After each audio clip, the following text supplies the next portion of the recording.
Ini adalah cerita tentang puncak es atau salju abadi Indonesia yang usianya diperkirakan tidak lama lagi.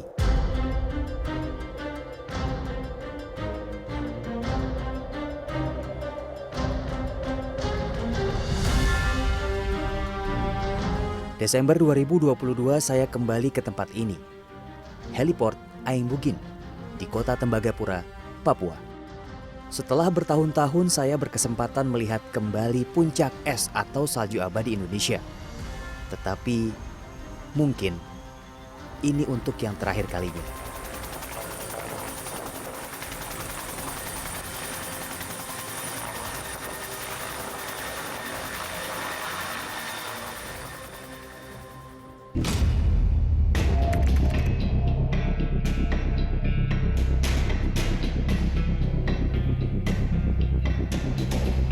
Sebelumnya pada 2017 atau 5 tahun lalu, saya pernah melihat dan menyentuh langsung ujung lidah es abadi Indonesia.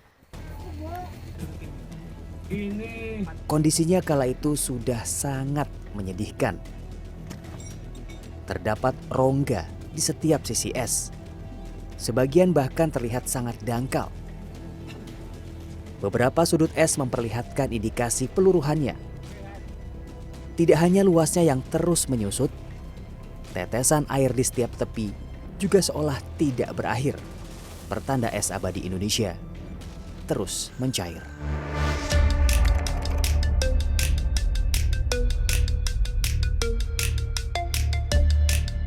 Setahun berikutnya pada 2018 saya menjadi bagian dari tim pemantau gletser bersama para peneliti Badan Meteorologi, Klimatologi, dan Geofisika.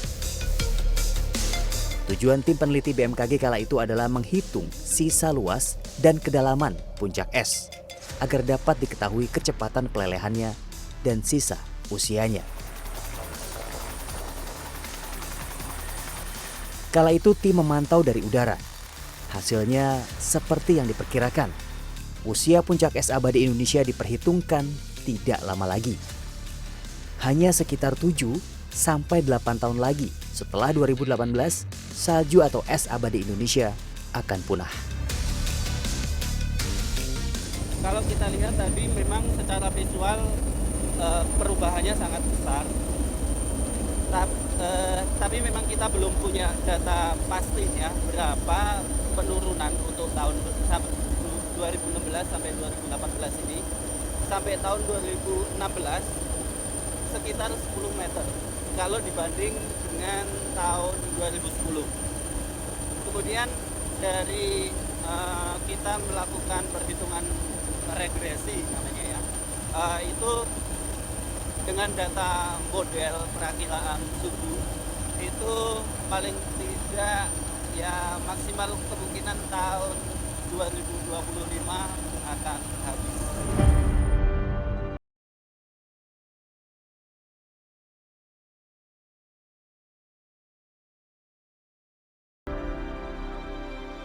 Jadi BMKG sejak tahun 2010 terlibat dalam proyek ice core drilling, berusaha mengumpulkan data-data terkait proses pencairan es glacier di Papua.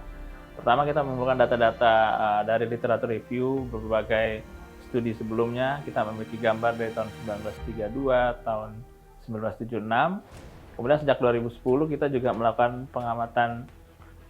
pengambilan foto aerial foto dari udara, beberapa foto satelit image yang kita kumpulkan dari beberapa satelit dari Amerika dan Eropa.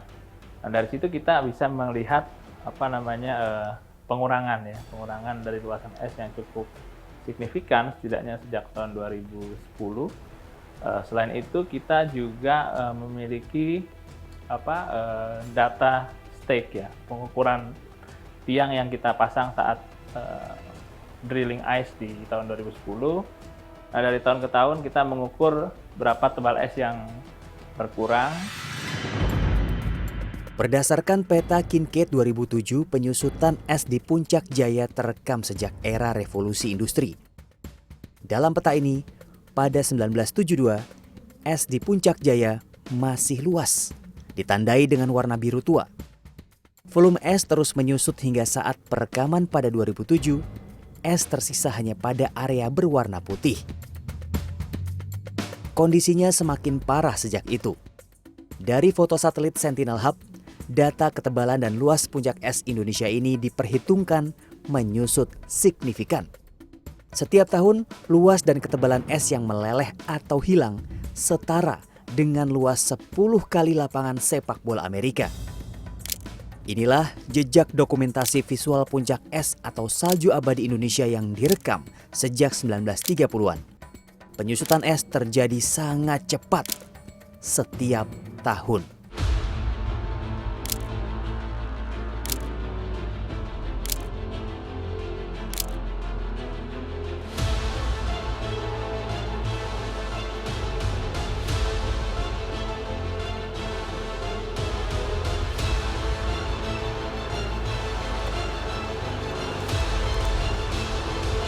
Kita ketahui bersama karena memang es ini sangat penting ya dalam artian menjadi indikator iklim, perubahan iklim kita ketahui juga.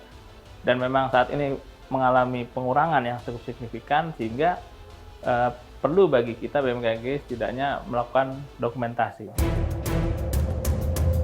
Kondisi pemanasan global dan perubahan iklim menyebabkan tidak ada upaya yang bisa dilakukan untuk mencegah es abadi Indonesia meleleh dan punah.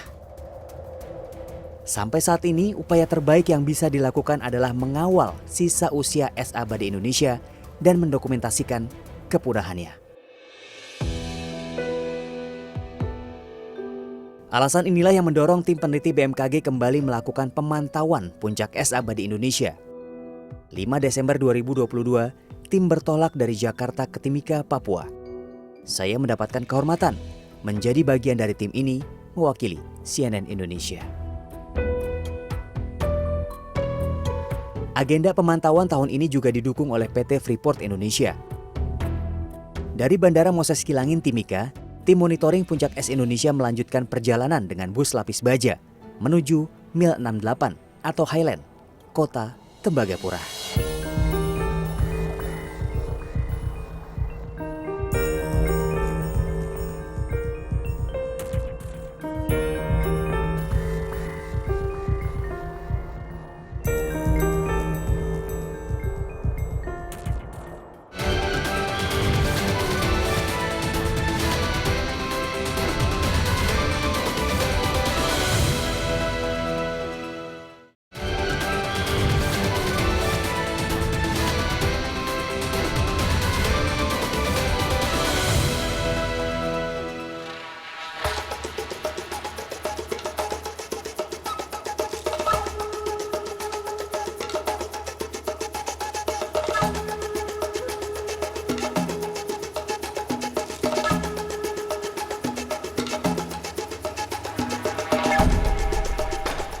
Desember 2022, tim peneliti BMKG kembali melakukan monitoring salju abadi Indonesia atau sekitar 12 tahun setelah penelitian awal dilakukan pada 2010.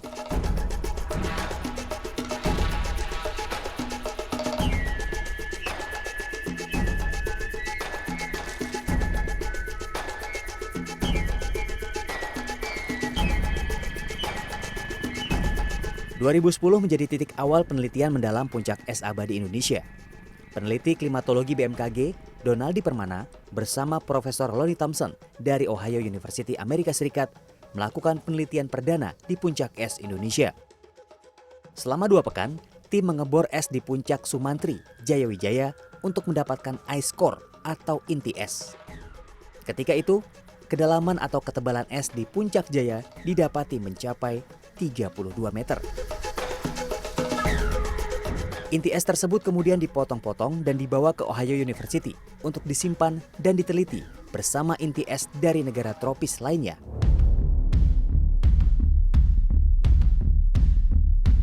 Lubang bekas pengeboran ini kemudian dimanfaatkan sebagai media pengukur kedalaman es dan laju pelelehannya.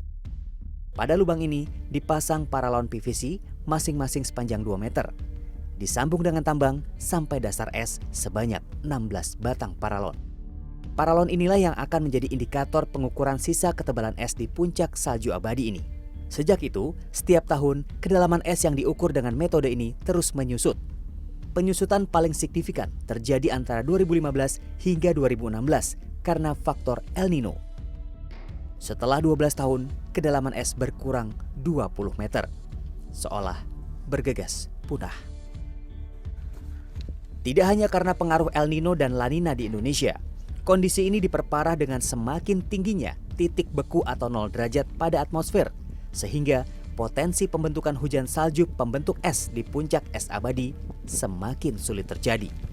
Satu ciri dari pemanasan global adalah titik atau lapisan 0 derajat yang semakin meningkat gitu ya. Jadi dulu misalkan di Pegunungan Papua ini di ketinggian 4.800 masih berada di atas lapisan 0 derajat Celcius. Namun sejak 1997 atau 2000-an itu sudah mulai mengalami penaikan lapisan 0 derajat, sehingga hujan yang turun terkadang berupa air juga yang juga berpotensi dalam mencairkan es di glasier. Ya, secara umum El Nino menyebabkan kekeringan, suhu lebih hangat, sehingga secara umum es akan lebih mudah mencair. Seperti kita lihat di tahun 2015, 2016 ya, ada El Nino sangat kuat, itu menyebabkan 5 meter pengurangan tebal es. Dan sekarang ini di tahun 2020 sampai 2022 kita mengalami triple La Nina yang idealnya mestinya ada pendinginan dan juga penambahan uap air di sekitar glasier. Namun dengan peningkatan suhu yang memang trennya terus meningkat, sepertinya tidak cukup kuat untuk menahan laju pencairan es di glasier. Pemantauan dilakukan BMKG bersama Divisi Environment PT Freeport Indonesia. Setiap tahun, visual permukaan puncak es diabadikan dalam bentuk foto untuk dibandingkan dengan foto tahun sebelumnya dan tahun berikutnya. Saya sejak bekerja di sini secara pribadi sudah mengamati glasier yang ada di sini, salju abadi, yang dikatakan juga salju abadi. Sejak awal yaitu tahun 2002, sejak saya bekerja di sini. Kemudian secara khusus sejak 2010 dengan tim BMKG melakukan pengamatan, dan kemudian sejak 2014-15 sudah mulai melakukan pengamatan dengan helikopter, pengambilan video maupun foto. Sejak saat itu secara visual glasier semakin mengecil, baik itu secara ukurannya dan juga ketebalannya kelihatan semakin mengecil. Setahun mungkin katakan 8-10 kali ada turun es salju. Nah, saat ini cuma 2-3 kali saja salju turun di sekitar di sini. Termasuk di tambang juga. Suhunya ada perubahan, mungkin lebih hangat sedikit? Ya, lebih hangat, semakin lebih hangat ya. Menghangatnya suhu global berdampak langsung pada kondisi es di dunia. Es di wilayah tropis mengalami dampak terparah. Tren yang kita lihat sejak 2010 sampai dengan 2022 ini memang mengalami penurunan yang cukup drastis. Sebenarnya tren ini sama dengan glasier lainnya di wilayah tropis lainnya seperti di Amerika Selatan dan Afrika. Secara umum memang perubahan iklim ya dan pemanasan global yang memang menyebabkan banyak dampak, salah satunya memang pencairan es. Namun di wilayah kita ini karena ketinggiannya cukup rendah, sekitar 4.800 meter di atas permukaan laut, maka berpotensi untuk bisa mencair lebih awal dibandingkan dengan es tropis lainnya di Afrika maupun di benua Amerika. Greenland is an epicenter for climate change.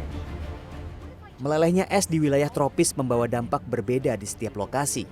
Di Kilimanjaro dan Pegunungan Andes, sejumlah negara akan mengalami kehilangan potensi wisata dan sumber air bersih. Sementara di Indonesia, melelehnya es di Puncak Jaya membawa dampak langsung terhadap laut. Namun secara umum, es yang berada di pegunungan itu pada akhirnya akan turun ke sungai dan sebagainya, pada akhirnya akan menuju laut dan menyebabkan yang kita sama-sama mulai melihat adalah peningkatan tinggi muka laut ya. Yang ini berdampak pada beberapa kota yang berada di di pinggir laut karena hampir sebagian besar kota-kota berpenduduk padat itu berada di pinggir laut. Puncak es atau salju abadi di Indonesia adalah kryosphere atau lapisan air dalam bentuk padat. Fungsinya sama dengan es di wilayah kutub utara dan selatan sebagai termometer bumi dan dapat menjadi reflektor radiasi matahari. Tidak hanya itu, lapisan kryosphere juga mampu menyimpan dan melumpuhkan berbagai jenis bakteri bahkan virus penyebab penyakit berbahaya sejak ratusan bahkan ribuan tahun lalu. Salah satunya adalah melelehnya glasier yang di kryosphere. Nah itu sangat berbahaya, kalau menurut saya sangat berbahaya. Jadi bukan hanya radiasi matahari tidak tertahan lagi, tapi yang gawatnya itu seperti banyak penyakit yang akan kembali lagi. Jadi sebenarnya kan kalau hewan-hewan mati itu langsung dikena es, sebenarnya dia jadi permanen. Jadi permanen dia dapat diawetkan, termasuk penyakit juga. Nah saat ini banyak sekali penyakit kayak antraks atau penyakit tuh hewan-hewan yang dulu pernah ada, sekarang tiba-tiba ada lagi karena lapisan es itu tiba-tiba menghilang.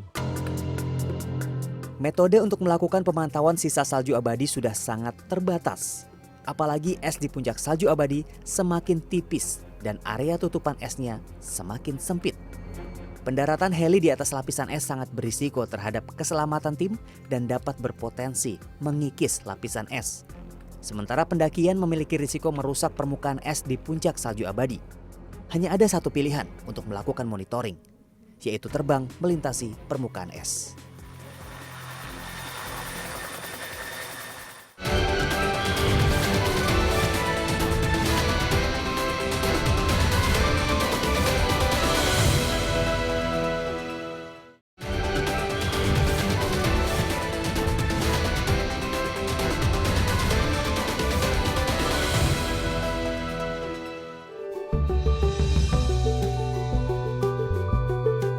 Cuaca di Tembagapura dan sekitarnya cerah sejak pagi. Rencana pemantauan puncak salju abadi bisa dilakukan. Tim akan menggunakan helikopter Bell 212. Saya berkesempatan terbang mendampingi peneliti BMKG Wido Hanggoro. Heli berangkat dari Port Aing Bugin, heliport tertinggi di Indonesia.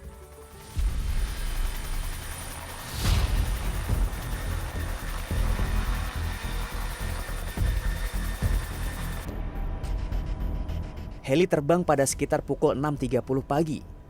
Waktu tempuh menuju puncak salju abadi Indonesia diperkirakan 10 hingga 15 menit. Kami melintasi gugus pegunungan Jayawijaya. Megah, mewah, dan memasona. Lanskap Papua memang laksana surga yang tercecer ke bumi. Indah sekali.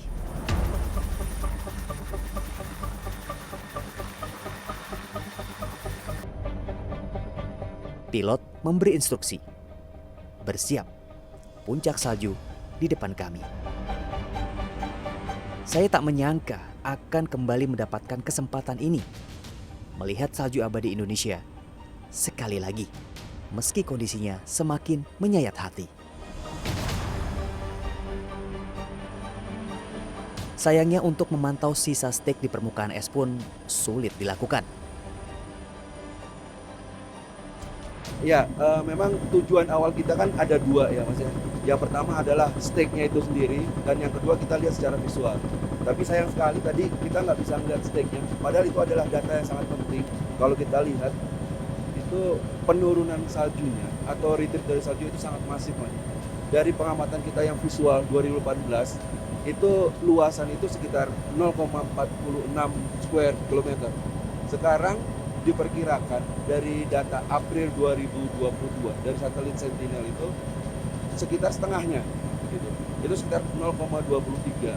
Jadi memang kalau dilihat juga dari sisi tebing-tebing yang berwarna putih itu Mas, jadi memang penurunannya kelihatan sekali gitu. Dan memang ketebalannya juga sudah sangat menurun. Dari terakhir 2010 kita pasang alat pengukurnya, itu sekitar penurunannya 23,5 meter.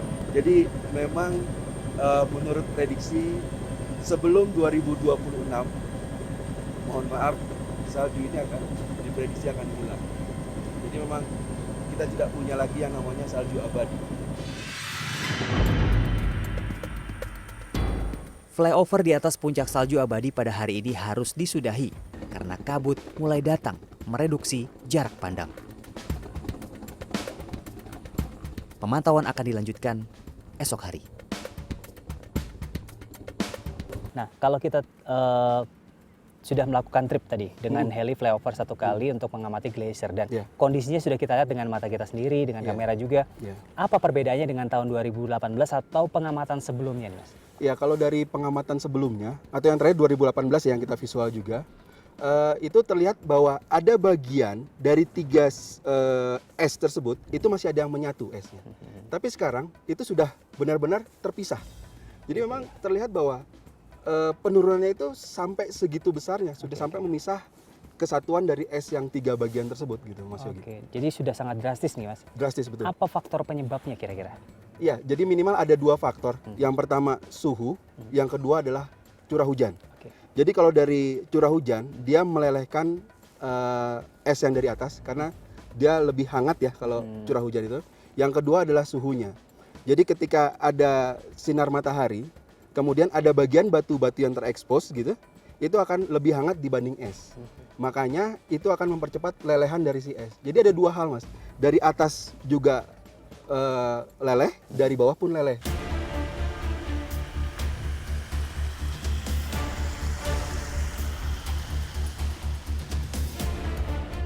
Meskipun tidak ada stake yang terlihat secara kasat mata maupun dengan kamera, evaluasi kegiatan pada hari pertama dilakukan untuk membandingkan kondisi permukaan salju abadi dengan tahun-tahun sebelumnya.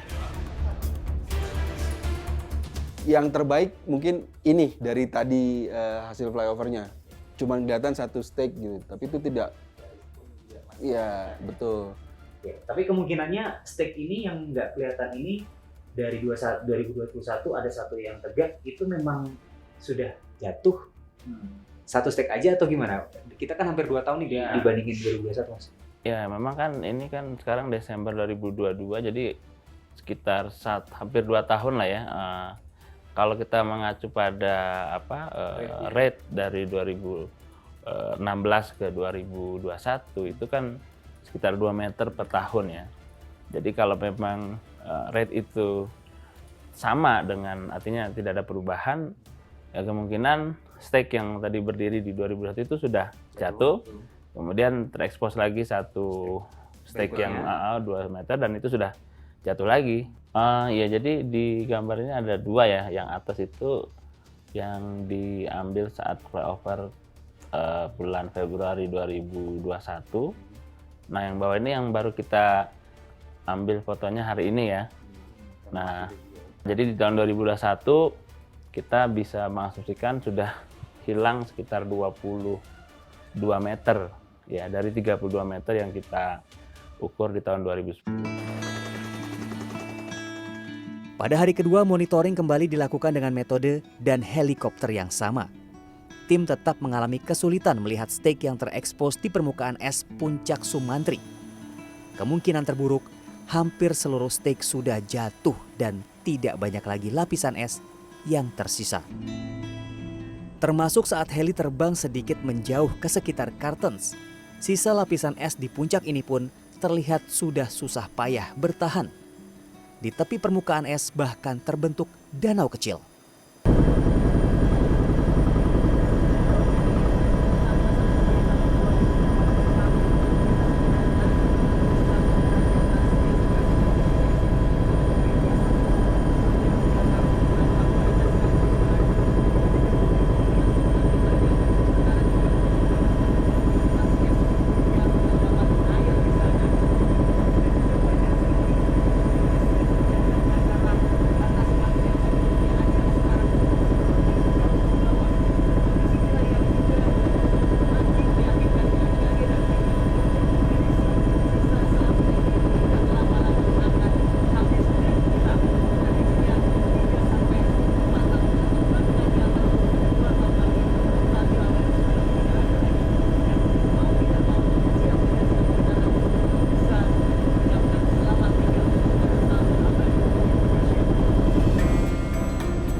Mungkin inilah penghujung usia puncak es atau salju abadi Indonesia.